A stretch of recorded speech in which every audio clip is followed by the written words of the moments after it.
Hi friends, আজকে আমি ইলিশ মাছ রান্না করছি। দেখো, প্রথমে মাছগুলোকে কেটে ধুয়ে হলুদ লবণ মাখায় গরম করে দিচ্ছি।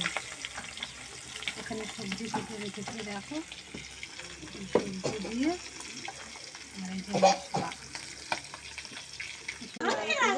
মশলাগুলো এক এক করে দিয়ে দেবো।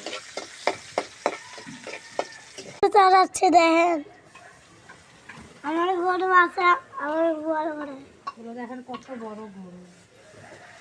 দেখেন আপনি, আমার কত বড় গরু। এখন সমস্ত মশলাগুলো আমি কড়াইতে ঢেলে দিলাম। এটাকে ভালো করে ভুনবো। বের হয়ে যায়। অনেকে দেখেন কেউ শসা দিয়ে মাছ রান্না পছন্দ করে, কেউ কচু দিয়ে, কেউ আলু দিয়ে। আমি সব সবজি থেকে একটা একটা করে দিচ্ছি।